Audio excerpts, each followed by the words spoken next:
Welcome to Off Leash and Unfiltered. Trigger warning, I'm Katie Pepe, delivering the truth in dog training.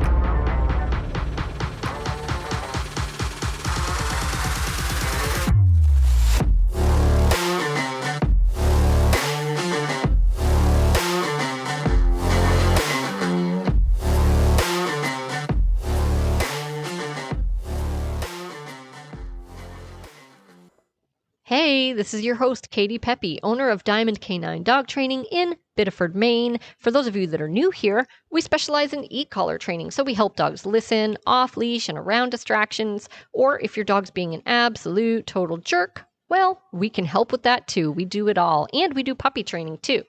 This podcast is just my way of sharing, well, everything with you guys, the good, the bad, the ugly, and I will always be honest about how to fix the problems you might be dealing with your dog. So we're not your average super floofy dog training podcast. We are real and honest around here. What you can do is hit subscribe so that you don't miss an episode and so that you can help support the podcast. Every subscribe or follow helps us so much so I can keep putting out this content. We appreciate you. And without further ado, let's jump in. Probably wouldn't be recording too much without the microphone plugged in. So, welcome to our prevention series where we're going to talk about several common problems, big problems, problems we see all the time. They're common issues and they can be severe and they can be dangerous. But we're going to break them down one at a time. So today's episode is going to focus on resource guarding, and then hopefully you'll tune in for our next 2 episodes in the series, which are going to cover separation anxiety, as well as dog reactivity / aggression. A lot of overlap there, not always easily distinguishable, but more or less really the same thing. Reactivity is really the assumption that there's no intent to cause damage or that the dog wouldn't cause any harm. They just look very reactive. And then obviously aggression would be the assumption that they are going to cause harm. But the fact is, sometimes we don't know. But anyway, that's not what we're talking about today. Today, we're going to stick to resource guarding. And this has been one I've been mulling around a lot because I've been seeing, for whatever reason, I've been seeing so many reels and posts and things of that nature on social media from other trainers talking about resource guarding and how to prevent it.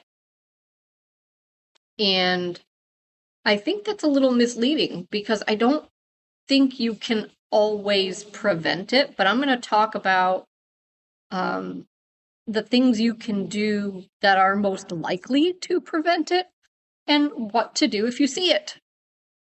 Because here's the thing that they're leaving out. Genetics, guys. So, resource guarding is a very natural behavior for dogs to do. I'm not saying it's acceptable. I'm not saying you shouldn't be concerned about it. I'm just saying it's a natural behavior, but some dogs are a lot more likely to do it than others. Not all dogs have a strong proclivity toward resource guarding, and some dogs do. So you've probably, if you've been listening to me for a while, you've probably heard me talk about the dog that got me into dog training, and she was resource guarding from the time I brought her home at 11 or 12 weeks of age. In fact, I saw it in the car on the way home. And that's not something you want to see, especially at that young age. Like, that's a huge red flag. But so I don't care what they were doing in that house where she was born. That's not something that they taught her to do. She's 12 weeks old. This is something that comes from within, right? And I say that every time we have a dog with any kind of issue because people tend to blame themselves. And I'm not saying that they didn't do anything wrong or that they couldn't have done anything better. Most of the time, there are things we could have done differently and better. But most of the time, people are not responsible for the surfacing or generation of this behavior. They may very well have nurtured it. They may very well have handled it in not the best way and maybe inadvertently encouraged more of it. But they didn't make the dog the way that the dog is. That's just how the dog is. That's how the dog was born. Your dog is not born a blank slate. They're born with all of these tendencies built in. So resource guarding is no exception. So some dogs can go through their whole life and never show even the slightest bit of resource guarding. And another dog might be like the dog I just described that I had, who shows it from a very young age and at a very intense level. And those two dogs could be in the same house, raised by the same person, and still have those two polar opposite behaviors. So I think it's important to understand that. And that is why I say, like, this whole, how to prevent resource guarding, I think it's a little bit bullshit. But most dogs are not going to be either extreme, right? Meaning you've got the one dog that just never shows any sign of resource guarding in any context with any resource in any environment. And then you've got the other dog who's like insanely intense resource guarder from a very young age, no matter the environment, right? Most dogs are going to be somewhere in the middle, somewhere in that gray area. And I think with a lot of those dogs, resource guarding can probably be avoided just by building the right relationship with them in the first place. Right? So we get in a great deal of dogs who have bad behaviors at home and we never see them. They could be here for a month and we never see them. Or we never see them to the full extent that they're displaying at home. And the reason for that is because these are pretty average, middle of the road, regular old dogs who, if they're with someone who says, hey, I'm calling the shots, I'm making the decisions, I have expectations, I have standards, right? And we make it clear to them what those are, we just never see the crappy stuff. Like, I never see it. I never even have to address it because they're just not going to do it. And so that is your best bet if you want to avoid or prevent resource guarding. And might you still see it? Yep, absolutely. You can do everything right and still see it. Again, it just depends on the dog and their DNA, their makeup. So, but how do we do that? How do we set ourselves up for success? Whether you're bringing home a puppy or you're bringing home an older dog, doesn't matter. The point is the dog is new to you. They're new to your home, your family, your environment, your household. How do you set everything up for success so that you can hopefully avoid having these issues down the road? Or even if your dog isn't new to you, right? Because here's the thing, and this is a good point to bring up, because we hear this all the time, right? I've never seen him do that before. I've never seen her do that before. That's the first time she's ever done that. Guys, there's a first time for everything. So if you have a dog right now that doesn't take you very seriously, kind of blows you off, pushes boundaries, or maybe sometimes gives you a little sass, a little talk back, just because you haven't seen a severe behavior, just because you haven't seen resource guarding or extreme resource guarding, it doesn't mean you won't. So even if your dog's not new to you, this episode is still valuable. These are still things that I would hope you would want to know and implement so that you can make sure you continue to get the best version of your dog possible.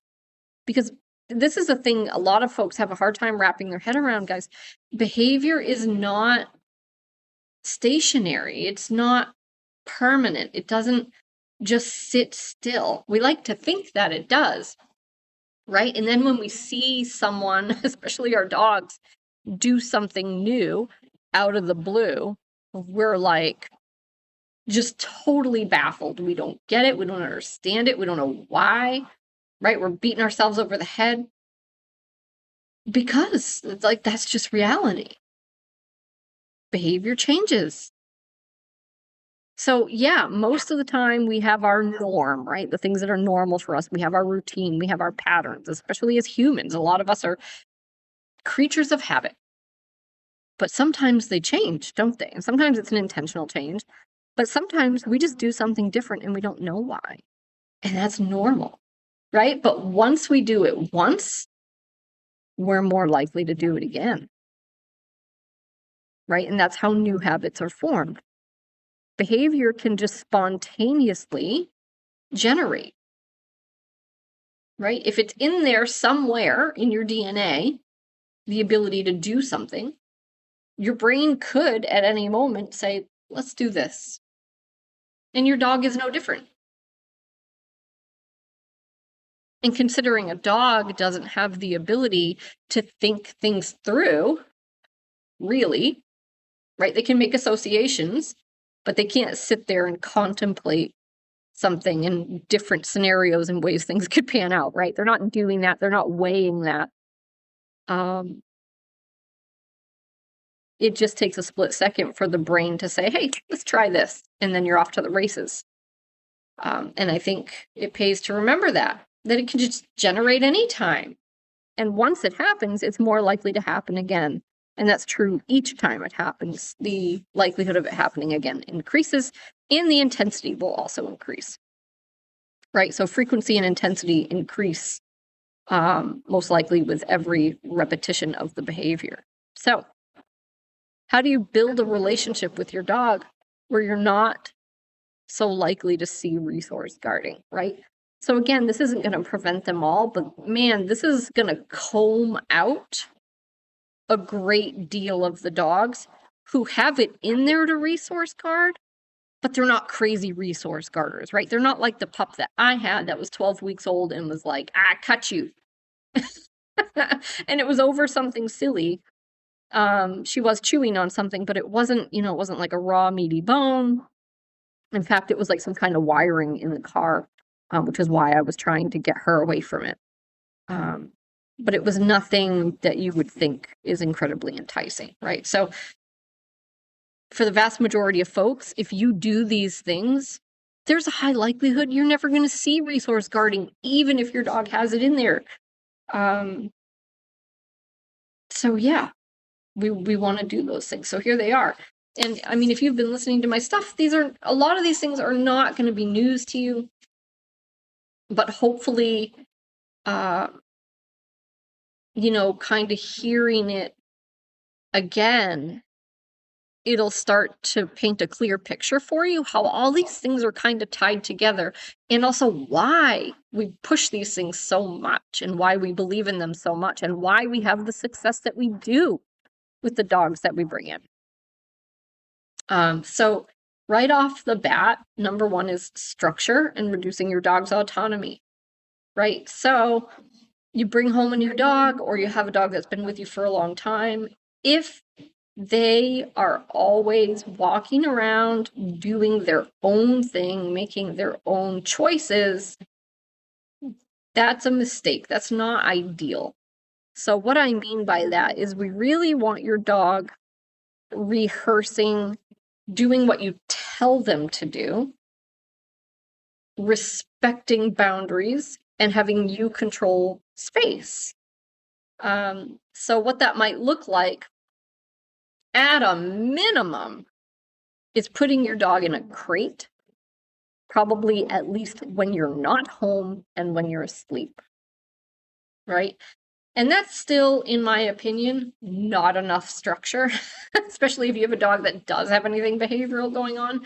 But that's like the bare minimum, where it's like, I tell you to go into the crate, you go and then you stay there quietly until I tell you to come out, right? In my opinion, I mean, I would also like to see folks using that crate sometimes, even when they are home and they are awake, which most people don't do. Most people, if they're home and awake, the dog is just free to kind of do what they want. And people will say, well, I partition off this and that. I put a gate. He can't go upstairs. It's like, I get it, but that's not the same. Your dog is still moving around by choice, pretty much where they want to go within the confines of the gate, right? We want you to actually restrict freedom and control space in a way that says, I want you here. So it's a little different if you're just using a gate to partition off part of your house. And really, ideally, the way we like to do it is to not just use the crate. The crate is amazing, especially when you are gone or you are asleep. But when you're home during the day, some crate time is great. But I also really like the place command, right? So teach your dog a place command. And once they know it, teach accountability for it so that they don't just get up whenever they want to. So huge, guys. Huge, huge, huge. Now, does it need to be the place command? No, it could just be a down command too. But we like the place command. Usually what that means is we're teaching it on an elevated cot. It's raised up off the floor. And dogs are very comfortable here. They tend to like it. I think that makes people feel better about it, you know. So we love that. But the idea is you put your dog in a command and they have to stay there. The key word there is have to. So it's a non-negotiable instruction to your dog. That's the value of place. Part of it, not all of it. But in the context of resource guarding, I think that's most of the value of place, is like it just sets up a dynamic where you get to rehearse with your dog. I tell you to do something, you do it even if you don't want to, and if you don't, there will be a negative consequence for that. So, guys, look, almost 100% of the people we meet when we meet them, this is the thing that's lacking in their relationship with their dog. Right. And I know there's people out there that are like, this is all she ever talks about. It's the answer to everything. It's like, yeah, because it's what everybody is missing. It's what everybody is bad at. And it's what everybody just doesn't know how to do. Even if they know they need it, they don't know how. There is absolutely nothing in people's relationships with their dog where there's any real expectation. They think there is, right? Because they ask their dog to do things and maybe they even follow through pretty consistently and get them. But there's never, never, never a consequence for not doing the thing I wanted you to do. That is usually 100% absent from the relationship. 100%. At best, the person is yelling and getting angry, which honestly is not a good thing, and it's not a consequence. It's just conflict. So it's not helping. It's not making the situation better, especially with a resource guarder. That will often make things worse.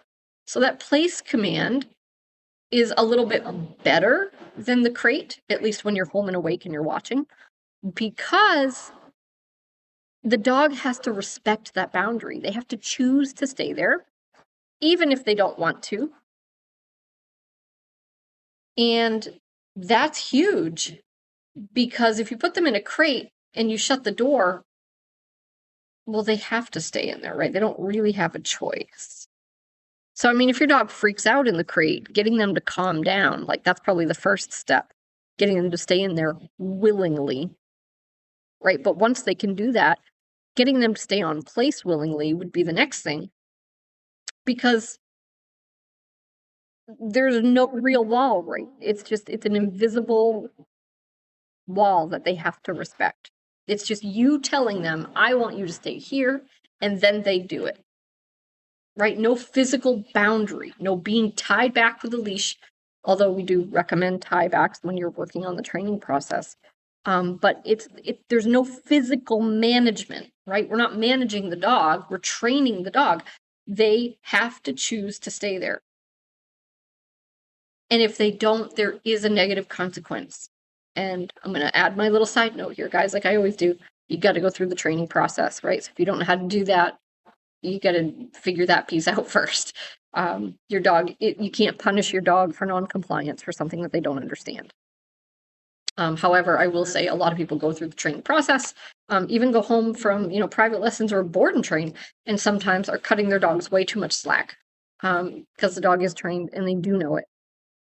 And we just tell ourselves the dog is confused or doesn't understand, and we're not supplying a negative consequence, or not a meaningful enough negative consequence, right? And that is the piece everyone's missing. And let me tell you, if you have a dog with resource guarding tendencies in there, and your relationship with them is completely void of negative consequences, there is no reason not to bite you over a resource. None. Because you're just not a relevant entity. You put up with the bullshit. You're a doormat and a Pez dispenser. And I'm not saying your dog is a bad dog, because they're not, right? This is normal dog stuff. But you are setting up a dynamic where you don't provide meaningful feedback. You are only there to give, and nothing else. You don't have requirements. You don't have standards, because you can't without negative consequences. They're all just requests. They're all questions. They're all asks, right? There are no standards there. There are no expectations. And so if you develop and build a relationship like that with your dog, you will see the worst version of them at some point, even if it's not now, right? And that might not be that bad. For some dogs, it's not. Some dogs can be raised and spoiled and never see a negative consequence and still never bite anybody, right? But lots of dogs do, because that's normal. And so especially if you're starting out with a new dog, it's like, don't, excuse me, don't set yourself up for that pitfall, right? It's way easier to develop a relationship of respect and trust now, rather than to try to implement it later, after your dog's already learned that you're a doormat, that they can just treat you like a sibling, like another dog.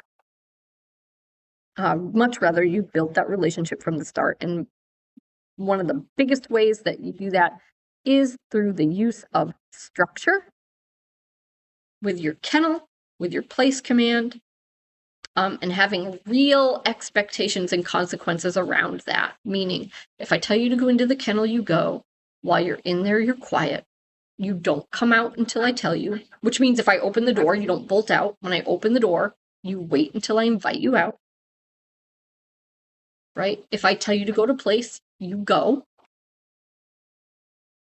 And you don't come off until I tell you it's okay to come off, which might be 10 minutes from now. It might be 3 hours from now. And yes, your dog should stay there for 3 hours without a single mistake. But they won't do that if you don't implement the rules. If you don't teach them that, if you don't prove to them, if they don't believe that there's an actual consequence for breaking that command, then of course they just will. That's normal. Love the podcast? Well, I have great news. We are now offering an inexpensive subscription where you can get access to our new premium content. This content isn't available to our general listeners. It's made just for you. It includes all kinds of behind the scenes stuff, all the obstacles and how we're overcoming them with our board and trained dogs, and the most difficult part of our job, how we deal with overcoming obstacles with our clients. So all kinds of new, cool, interesting stuff for you to get out of those episodes. You can jump down into the show notes and there will be a link to our support page where you can sign up and start listening right away. Thanks for your support. Enjoy the rest of the show. Again, nothing wrong with your dog. It's you. Okay? But that piece is huge. And we love the place command too for another reason, which is it's just a great passive training tool for this exact purpose, right? Because we're all busy. We all have stuff to do. We don't want to have to go spend an hour every day trying to teach our dog things and we're doing obedience stuff. It's like, yeah, that stuff's great and it's fun, but we don't have time to do that constantly. But here's the thing, you don't need to. Once your dog knows something, just hold them accountable for it. Like, that's the important thing. It doesn't matter that you're rehearsing all these commands, half an hour a day, 2 hours a day. Like, you don't have to do that anymore. You just have to incorporate that accountability into your life, and place is the easiest way to do that, guys. It does not get easier. Right? During board and train dogs live with me. They're doing long places usually in the evening while I do all my personal stuff. I've got emails and stuff to do on the computer. I'm making dinner. I'm doing the dishes, like all these things. They're doing a couple hours on their place cot. And I'm not sitting there staring at them because I don't need to, because we've had the conversations and they know they're not supposed to get off there. I just keep an eye open while I'm running around doing my things. And that way we're rehearsing every single day. I control space. I make decisions. You respect my authority and you follow my instructions and you know that it's not negotiable, right? And we're hammering that in every single day. And not in a mean way. Most dogs have no problem doing this and they're totally relaxed, and most of them go to sleep and take a nap, and they're learning how to be calm and they're learning how to be respectful, and it's wonderful. And they hop up there and they lay down and they go to sleep. And that's it. They don't get off until I tell them to. Right? But just that one simple little tool, utilizing that every day, it's how much sweat is that off your back to just send your dog to place and then you do your thing? I mean, if you can't do that, then might as well sign your dog over now. Right? Because it's about as easy as it gets once they understand it anyway. But that's why we love it, is it really helps to instill that leader-follower dynamic, garner the respect, establish the boundaries, the rules, the consequences. And it's so easy for our customers to do, especially if they did do a board and train. The dog came to us, they know the place command inside and out, they've done it 100 times, they go home, they can put them on place. All they have to do is correct them if they get off, which shouldn't happen many times. Right? It might happen at first because the dog goes, oh, no, I don't do this for you. I don't do this in your house, like not here. This is my stomping grounds. I don't do this here. Right? So people often do have to have that conversation with their dogs, but once they do it, they're good. Right? And now you get to keep your dog's mind right and keep them more respectful. And if you have a dog in that headspace where they know you have rules, they know you have boundaries, they know you have expectations, they know you actually will deliver negative consequences, you're now relevant. So the chances that that dog is going to actively resource guard from you is dramatically reduced. But here's some of the things I'm seeing on social media. I'm seeing, don't let your dog in the bed. Don't let your dog on the couch. Especially if you have seen resource guarding from them, like take the furniture privileges away. It's like, yes, I agree with that, but that doesn't fix the problem. It doesn't prevent the problem. It doesn't avoid the problem. It doesn't do any of those things. Because first of all, dogs can resource guard anything. And you're really still leaving the problem and the behavior intact to be rehearsed. It might just be in a different context over a different resource, but we're not addressing the problem by just removing the privilege. And I agree, remove the privilege. If your dog is guarding the couch, they do not deserve to be on the couch, right? But address the problem too, which would be, of course, with a negative consequence, but also like a proper correction, but also getting that relationship right. So that's what we're talking about. And the number one way to do that is with structure. The number two way you're going to do that is with negative consequences, both for active guarding, but also for anything else, right?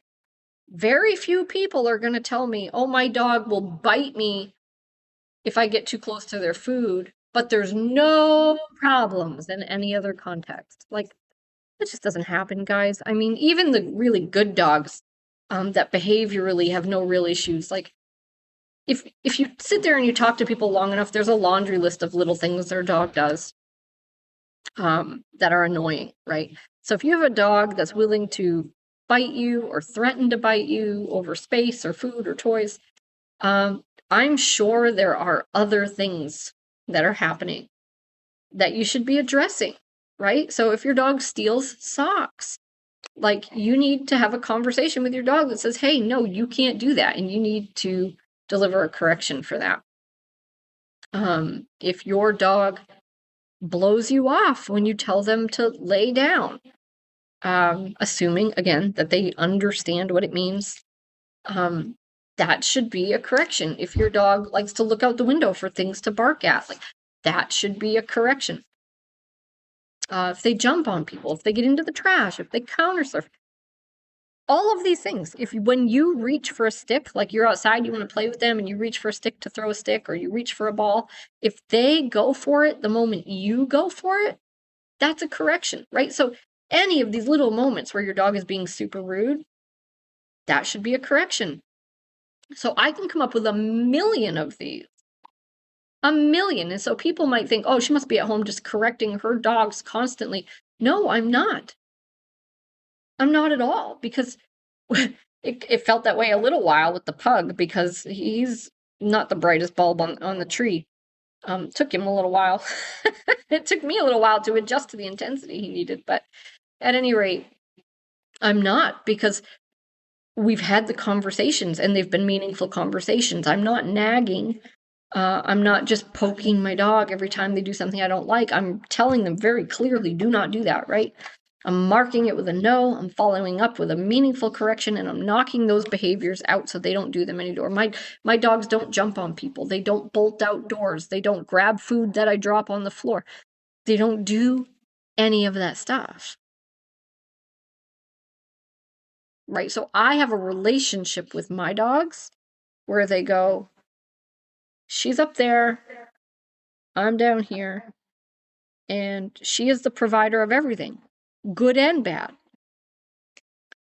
And there are expectations here. There's order here. Order, not chaos, which is most dogs, when you see the resource guarding and you see the infighting in the packs and all these things, you see the reactivity, they're living in chaos. Now, people don't feel like they're living in chaos. They feel like they have rules, but they don't. Because they're not enforced in a way the dog cares about. Which means they just don't exist in the dog's mind. The rules aren't real if they're not enforced. And so the dog is living in chaos. They are frantic. It is bedlam. It is a free-for-all. It really is, from the dog's perspective. So creating order through structure and through expectations, providing negative consequences when necessary.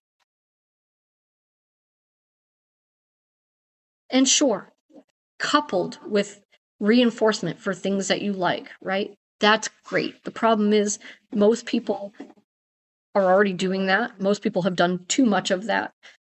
And people keep their dog in kindergarten just, biscuit, biscuit, biscuit, biscuit. And it just It's enough already. Let's balance things out and actually start meaning what we say and enforcing it. But yeah, a lot of people ask me that, so I'll just throw in like, sure, you can reinforce things you like, right? But let's dial that back a little, because I'm sure you're already doing plenty of that. And let's implement things that we're not good at, because that's why things suck, right? Or that's why they start to suck. It's because we're not doing that, right? Dogs don't start resource guarding because they're not getting enough biscuits. They don't start resource guarding because you didn't give them enough cookies when they weren't resource guarding. In fact, that's not what's happening. It's quite frankly the opposite. They've gotten too many cookies for too many things they shouldn't have, and there's never been a negative consequence for anything in their life. And so why would I not just fly off the handle and use my teeth whenever I feel like it? I'm a dog, right? So structure, expectations, consequences. What else? So I see also a lot of posts about, never mind the posts. I mean, almost everybody I talk to says, oh yeah, I put my hand in his bowl all the time. And every time I hear that, I just want to go, oh my God. So here's the thing. Is it terrible? No, not necessarily. But I really don't think there's a lot of benefit to it. I think all you're really doing, even if your puppy or your dog is okay with it, all you're really doing is you're just annoying the hell out of your dog.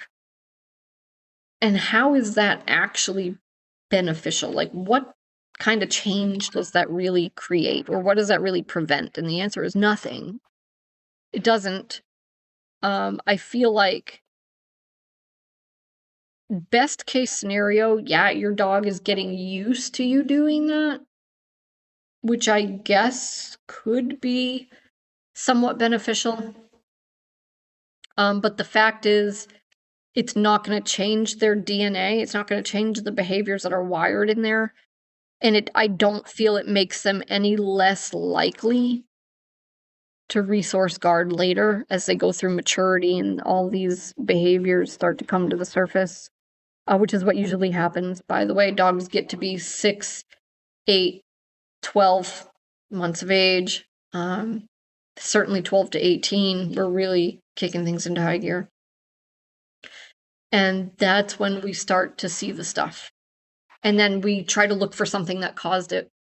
What did we do wrong? What happened to the dog? What did they experience? And it's none of those things. Your dog is just growing up. And that's what happens. Right? And then we see the stuff.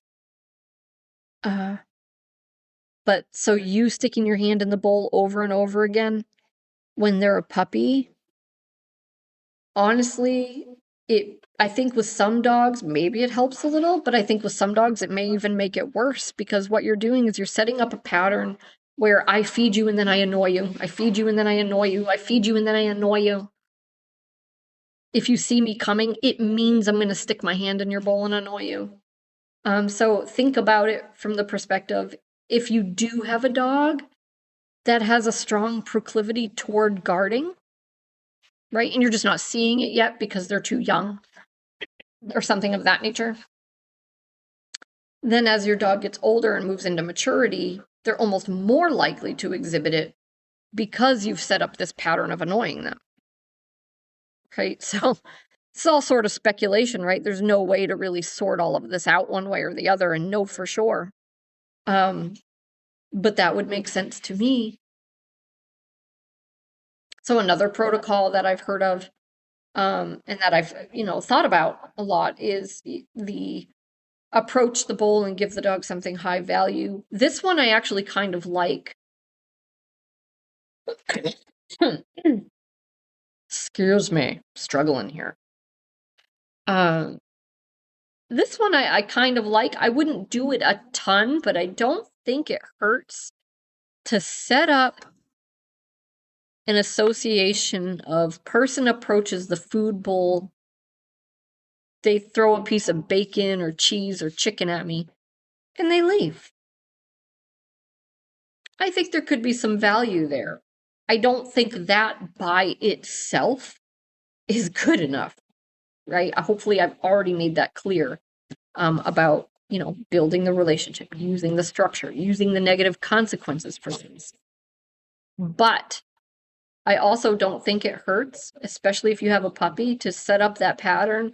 Someone comes up to the bowl, you look up at them, they chuck a piece of cheese at you, and they move away, right? They don't annoy you. They don't take your food away. They're not doing any of that stuff.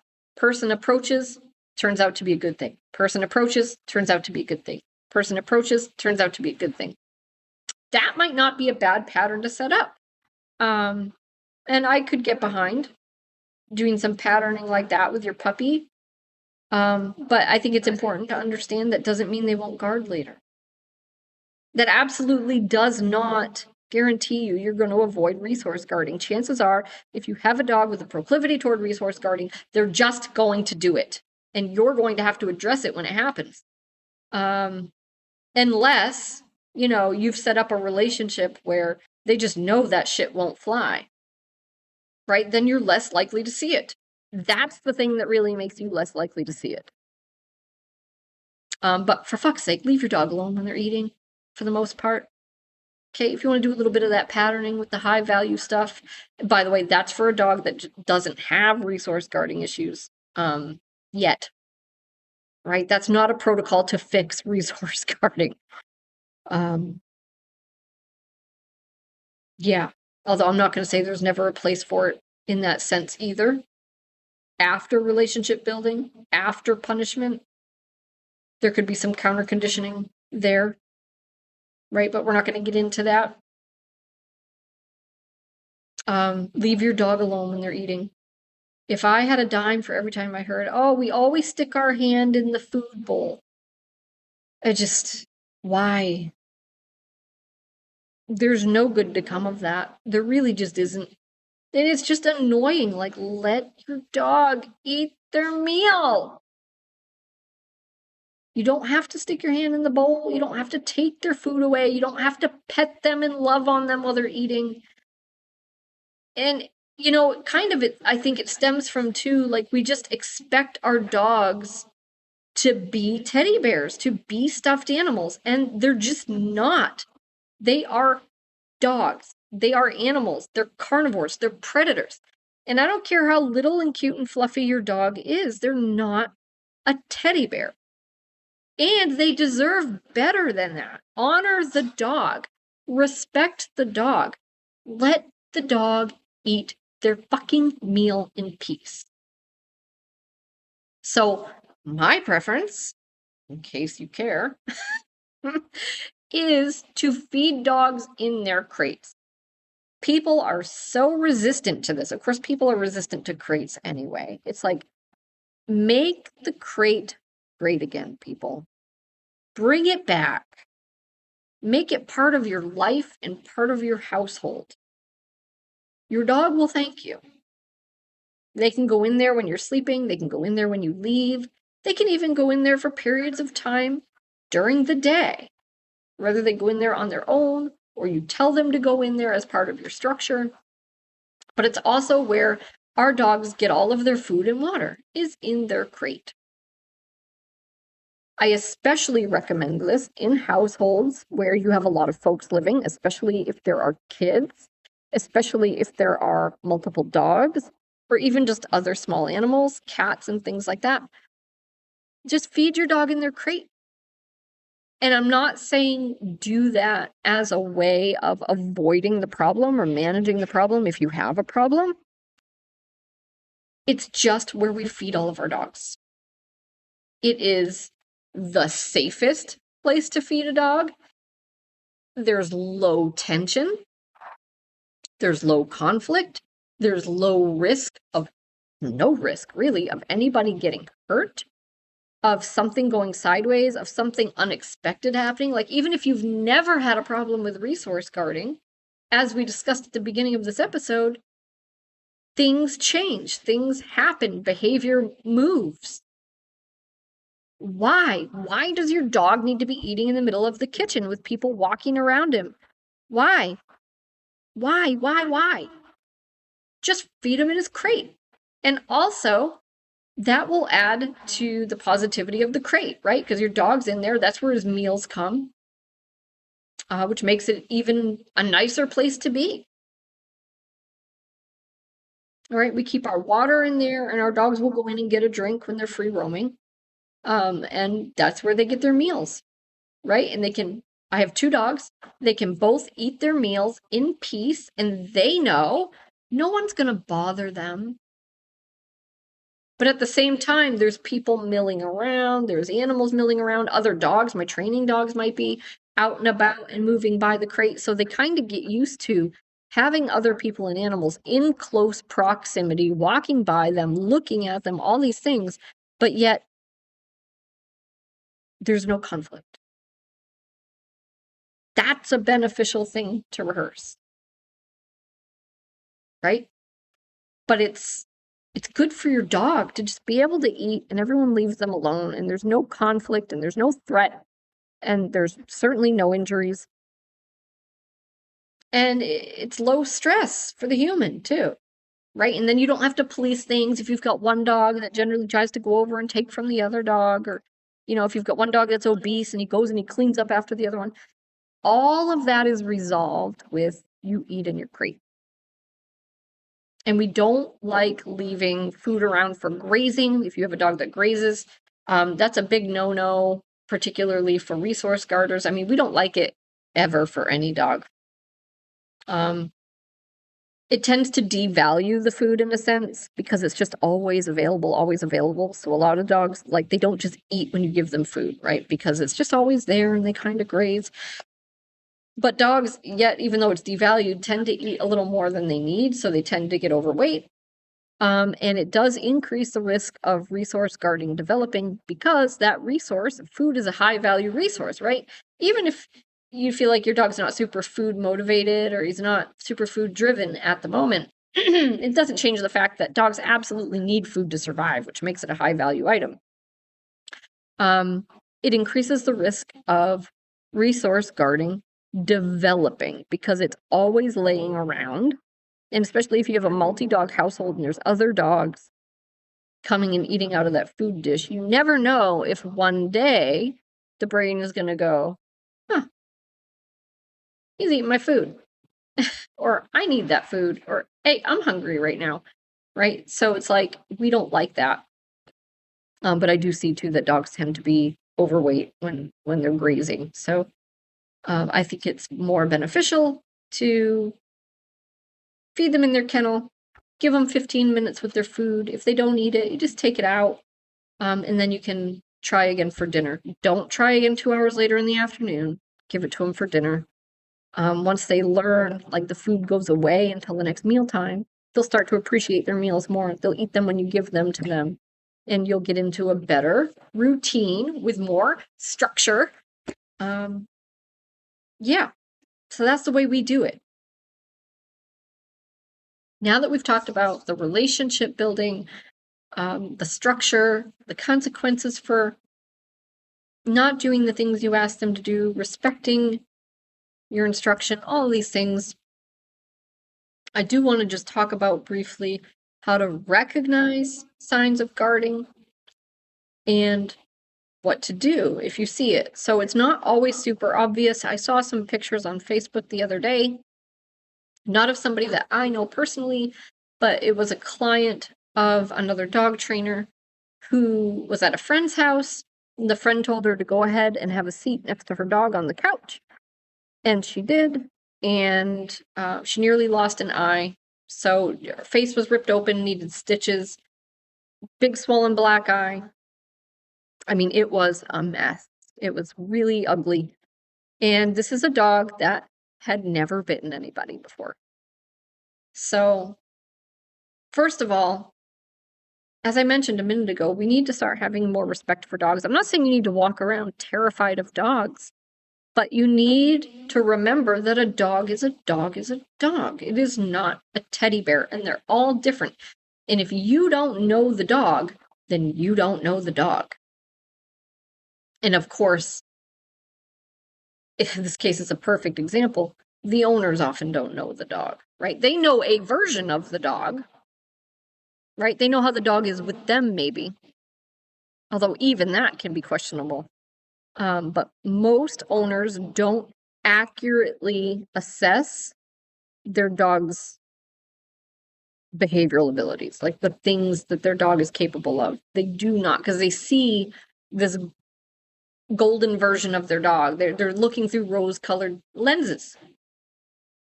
No fault of their own, right? They're human, right? But they don't see it, they don't get it. And so it's up to you, only you can advocate for yourself. And you need to be smart. Again, not terrified, but smart. I'm not going to go have a seat on the couch next to someone else's dog if I don't know that dog really well. And if let's just say I was going to, I would be analyzing everything. So as I move toward the couch, I would be watching the dog's body language. Is he getting stiff? Is he staring at me? Is he staring away from me, which can be just as bad? What are his eyes doing? Is his head low? That can indicate guarding. Are there any signs of a growl? Like all these things, right? And I probably wouldn't sit right next to the dog if I did sit on the couch. Because where does that put you? The dog is going to whip around. If they're a guarder, right, they're going to whip around and potentially bite you right in the face, right? Because you're getting right down there with the dog and they're up on your level. So guarding on the couch often results in a face bite for that reason.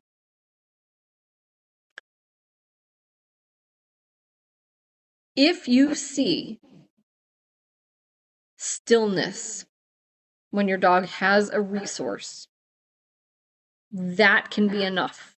That could be guarding. Dogs get very still. If that looks a little unnatural, that's probably the first indicator that your dog is going into a guarding state of mind. Stillness, stiffness, lowering of the head. Sometimes they'll lower their head and look up at you. Usually once you get to that point, there's growling. Sometimes they'll lower their head and stare away from you. There can be growling then too, but there might not be, right?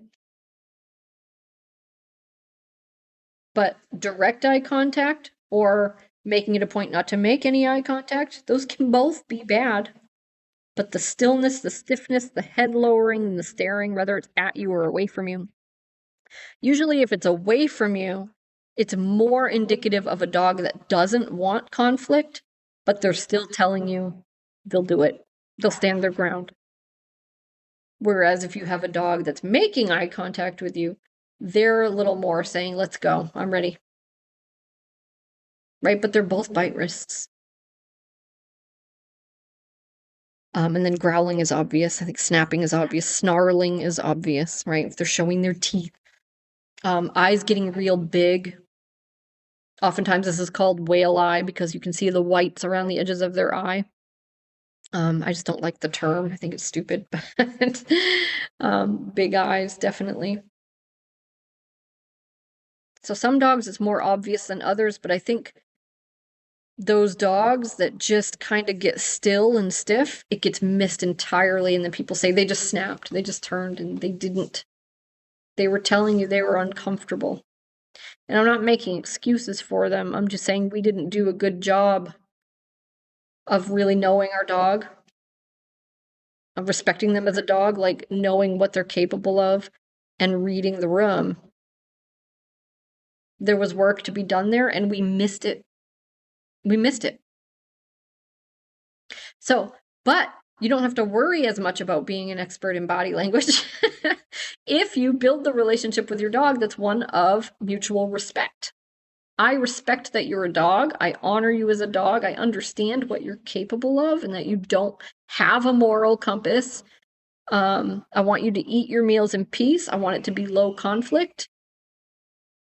I'm not going to put my hand in your food bowl. I'm not going to rip bones out of your mouth with my hand. I'm not going to do any of those things. But by damn it, you're going to do everything I ask you to do. And you're going to do it when I ask you to do it. And there's going to be a consequence if you don't. Right? So we have a mutual respect and trust for each other. We have a relationship that is set up to be, I want you to be fulfilled and happy. I want you to get exercise. I want you to get proper nutrition. I want you to get veterinary care. I want you to have a comfy place to sleep at night. I want you to have good meals, and I want you to eat them in peace, and all of these things. However, I don't want you to forget I'm at the top here. And I do have standards. And if you're going to live in my household, you're going to have to comply. You're going to have respect for me and all of the other humans and animals here. And we're not going to make exceptions in any category. Right? And that's how you really build a relationship with a dog where there's very little monkey business and much lower risk of dangerous behaviors like resource guarding developing. We hope you enjoyed today's episode. If there's a topic you'd like to hear discussed, you can send that to me directly at katie@diamondcanine.com via email. So I will link to that email address in the show notes. Thanks for joining us today, guys. Thanks for supporting the podcast, and I look forward to the next one.